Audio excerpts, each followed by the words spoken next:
ایک چھوٹے سے گاؤں میں ایک غریب حلوائی رہتا تھا جس کا نام رفیق تھا۔ رفیق گاؤں کے ایک چھوٹے سے گھر میں اپنی بیوی کے ساتھ رہتا تھا۔ وہ روزانہ صبح سویرے اپنے چھوٹے سے دکان پر آ کر لوگوں کے لیے حلوے اور لڈو تیار کرتا تھا۔ رفیق کا کاروبار بہت ہی سادہ تھا اور وہ ہمیشہ لوگوں کی خدمت میں لگا رہتا تھا۔ رفیق کے پاس زیادہ پیسے نہیں تھے، مگر اس کی محبت اور محنت میں کوئی کمی نہیں تھی۔ رفیق کا خواب تھا کہ وہ ایک دن بڑا حلوائی بنے گا اور دنیا بھر میں رفیق کے حلوے کی مشہوریاں ہوں گی، لیکن اس خواب کو حقیقت میں بدلنے کے لیے رفیق کے پاس وسائل نہیں تھے۔ رفیق کے پاس ایک چھوٹی سی دکان تھی، ایک سادہ سا چولہا اور چند برتن جو اس کی زندگی کا واحد سرمایہ تھے۔ ایک دن جب رفیق اپنے معمول کے مطابق حلوہ پکانے میں مصروف تھا تو اس کی نظر ایک عجیب و غریب برتن پر پڑی جو اس نے اپنی دکان کے کونے میں رکھا ہوا تھا۔ یہ برتن بہت ہی پرانا اور مٹی کا تھا۔ دیکھنے میں یہ برتن بہت ہی عجیب سا تھا اور بہت ہی پرانے زمانے کا تھا۔ تھوڑی دیر سوچنے کے بعد رفیق برتن اٹھا کر اسے صاف کرنے کے لیے لے جاتا ہے۔ رفیق برتن کو اچھی طرح صاف کرنے کے بعد جب دکان کی طرف واپس لوٹتا ہے، تبھی برتن رفیق کے ہاتھوں سے اڑ کر رفیق کے سامنے آ جاتا ہے اور برتن سے آواز آتی ہے، تم نے مجھے جگایا ہے اور اب میں تمہیں تمہاری تقدیر بدل کر دکھاؤں گا۔ رفیق ڈرا ہوا مگر بے حد متجسس تھا۔ اس نے برتن سے کہا، تم کون ہو اور تم کیا کر سکتے ہو؟ برتن سے پھر آواز آئی، میں ایک جادوئی برتن ہوں، جب تک تم مجھ سے سچی نیت اور محنت کے ساتھ کام لوگے میں تمہیں دولت، کامیابی اور شہرت دوں گا، مگر اگر تم نے کبھی لالچ میں آ کر غلط کام کیے تو میں تم سے سب کچھ چھین سکتا ہوں۔ رفیق نے اس بات کو سن کر دل میں یقین کر لیا کہ شاید یہ اس کے لیے ایک نیا موقع ہے۔ رفیق نے فیصلہ کیا کہ وہ برتن کی مدد سے اپنے کاروبار کو بڑھائے گا، مگر وہ کبھی بھی اپنے اصول سے پیچھے نہیں ہٹے گا۔ اگلے ہی دن رفیق نے جادوئی برتن میں گھی اور دودھ ڈال کر حلوہ پکانا شروع کیا اور اس کی خوشبو پورے گاؤں میں پھیل گئی۔ گاؤں کے لوگ حیرت زدہ ہو گئے کہ آج حلوہ اتنا لذیذ کیوں ہے۔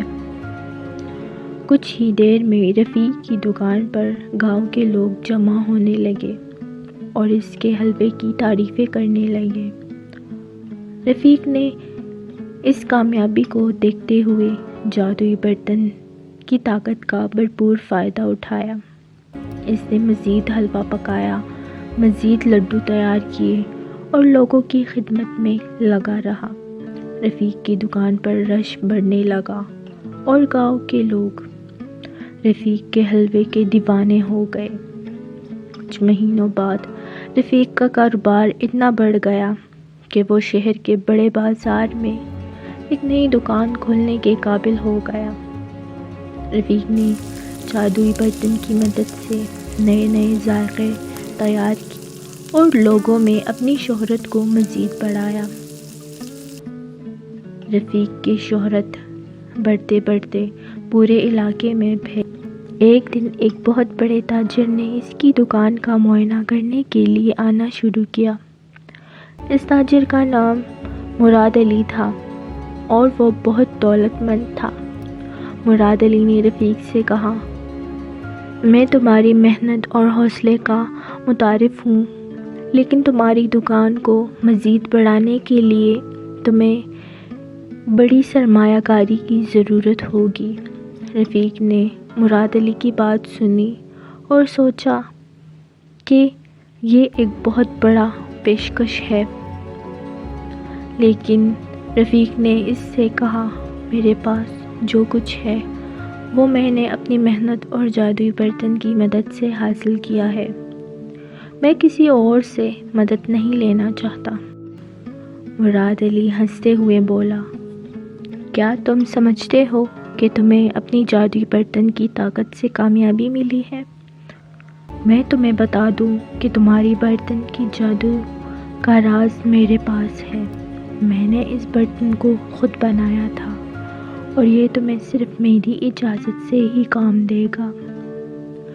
رفیق کو یہ سن کر بہت حیرانی ہوئی اور اس نے مراد علی سے کہا، اگر تم نے باقی اس برتن کو بنایا ہے تو تم اسے واپس لے جاؤ، مگر میں اسے کبھی بھی اپنے ضمیر کے خلاف استعمال نہیں کروں گا۔ مراد علی نے غصے سے کہا، تو پھر تمہیں اس کا نتیجہ بھگتنا پڑے گا، اور مراد علی وہ برتن لے کر وہاں سے چلا جاتا ہے۔ اگلے ہی دن جب رفیق نے دوسرے برتن میں حلوہ پکایا تو اس میں پہلی جیسی خوشبو نہیں آئی۔ برتن کی چمک بھی مدھم ہو گئی تھی۔ رفیق کو فوراً سمجھ آیا کہ مراد علی کا کہا صحیح ثابت ہوا۔ رفیق نے اس بات کو دل پر نہیں لیا اور فیصلہ کیا کہ وہ پھر بھی اپنی محنت سے کامیابی حاصل کرے گا۔ رفیق نے دوبارہ معمول کے مطابق حلوہ پکایا، لیکن اس بار اس کے حلوے میں کوئی خاص بات ہی نہیں تھی۔ رفیق نے دل میں سوچا کہ جادوئی برتن کے بغیر بھی اگر محنت کی جائے تو کامیابی مل ہی جاتی ہے۔ اس نے لوگوں سے سیکھا کہ جادو حقیقت میں صرف محنت اور ایمانداری میں ہے۔ رفیق نے پھر سے اپنی محنت شروع کی۔ وقت کے ساتھ اس کی محنت کا پھل ملنا شروع ہو گیا تھا۔